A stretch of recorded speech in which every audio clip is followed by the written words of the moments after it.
सावन सोमवार की व्रत कथा। हिंदू धर्म में सावन का महीना बहुत पवित्र माना जाता है। इसे धर्म कर्म का महीना कहा जाता है। सावन महीने का धार्मिक महत्व काफ़ी ज़्यादा है। 12 महीनों में सावन का महीना काफ़ी विशेष महत्व रखता है। इस दौरान व्रत, दान, पूजा पाठ करना अति उत्तम माना जाता है व इससे कई गुना फल भी प्राप्त होता है। इस बार सावन का महीना अपने आप में अनूठा होगा।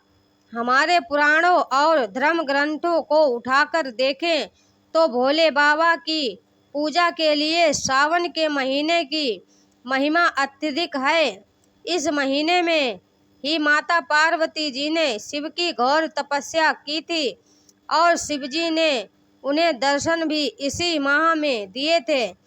तब से भक्तों का विश्वास है कि इस महीने में शिव जी की तपस्या और पूजा पाठ से शिव जी जल्दी प्रसन्न हो जाते हैं और जीवन को सफल बनाते हैं। अब आइए सावन महीने की कथा का श्रवण करते हैं। एक साहूकार था जो भगवान शिव का अनन्य भक्त था।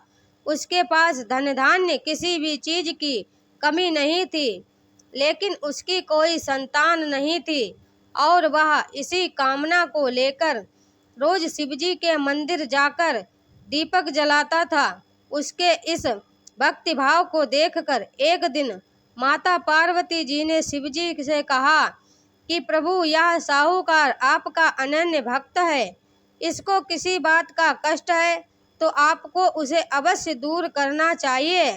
शिवजी बोले कि हे पार्वती, इस साहूकार के पास पुत्र नहीं है, यह इसी से दुखी रहता है। माता पार्वती कहती हैं कि हे ईश्वर, कृपया करके इसे पुत्र का वरदान दे दीजिए। तब भोलेनाथ ने कहा कि हे पार्वती जी, साहूकार के भाग्य में पुत्र का योग नहीं है। वरदान मिल भी गया तो यह केवल 12 वर्ष की आयु तक ही जीवित रहेगा। यह सुनने के बाद भी माता पार्वती ने कहा कि हे प्रभु, आपको इस साहूकार को पुत्र का वर दे देना ही होगा, अन्यथा भक्त क्यों आपकी सेवा पूजा करेंगे। माता के बार बार कहने से भोलेनाथ ने साहूकार को पुत्र का वरदान दिया, लेकिन यह भी कहा कि वह केवल 12 वर्ष तक ही जीवित रहेगा। साहूकार यह सारी बातें सुन रहा था, इसीलिए उसे ना तो खुशी हुई और ना ही दुख। वह पहले की ही तरह भोलेनाथ की पूजा अर्चना करता रहा। इधर सेठानी गर्भवती हुई और 9वें महीने से उसे सुंदर से बालक की प्राप्ति हुई।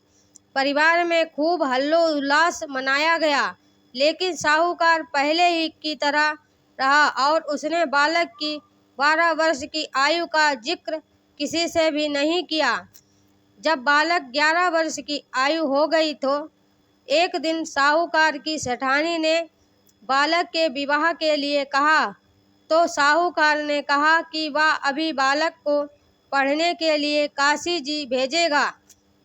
इसके बाद उसने बालक के मामा जी को बुलाया और कहा कि इसे काशी पढ़ने के लिए ले जाओ और रास्ते में जिस भी स्थान पर रुकना वहाँ यज्ञ करते और ब्राह्मणों को भोजन कराते हुए आगे बढ़ना।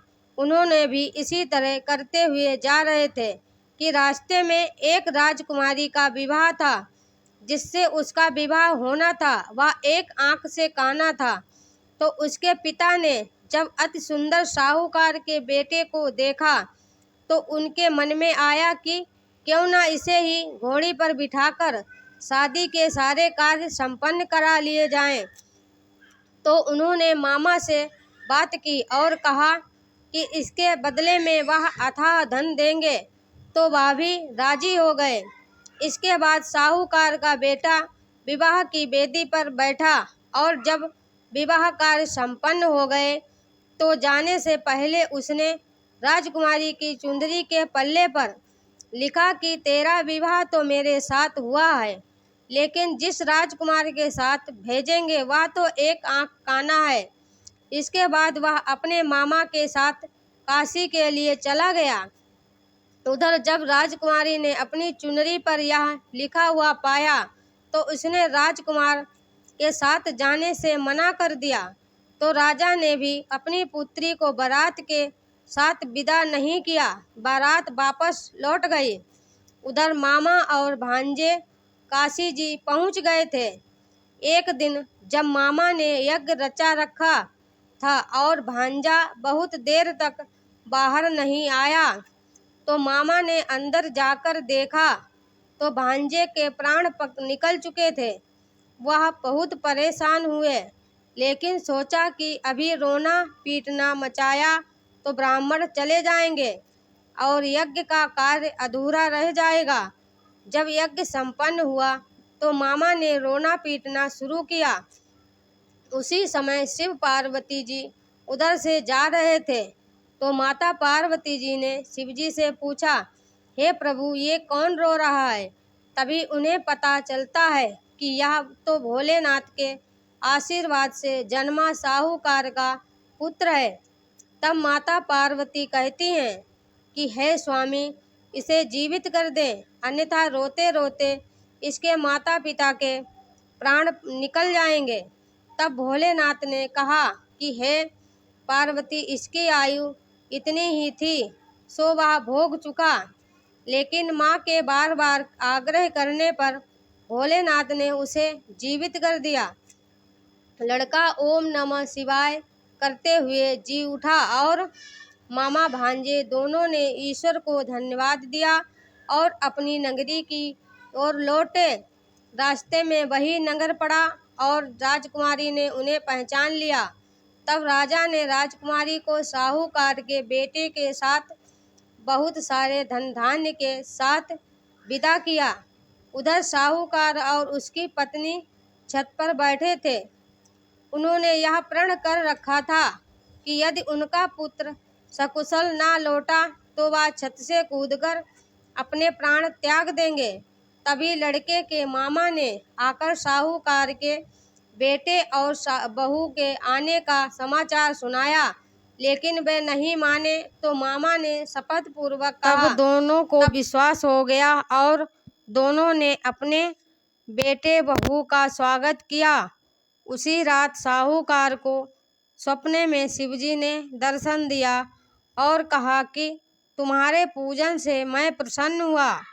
इसी प्रकार जो भी व्यक्ति इस कथा को पढ़ेगा या सुनेगा उसके समस्त दुख दूर हो जाएंगे और मनोवांछित सभी कामनाओं की पूर्ति होगी। धन्यवाद दोस्तों, मेरे वीडियो को अंत तक देखने के लिए। अगर आपको यह कहानी अच्छी लगी हो तो कमेंट में ज़रूर बताएं और मेरे चैनल को सब्सक्राइब कर लें। और मिलते हैं ऐसे ही एक नई कहानी के साथ। तब तक के लिए बाय बाय दोस्तों।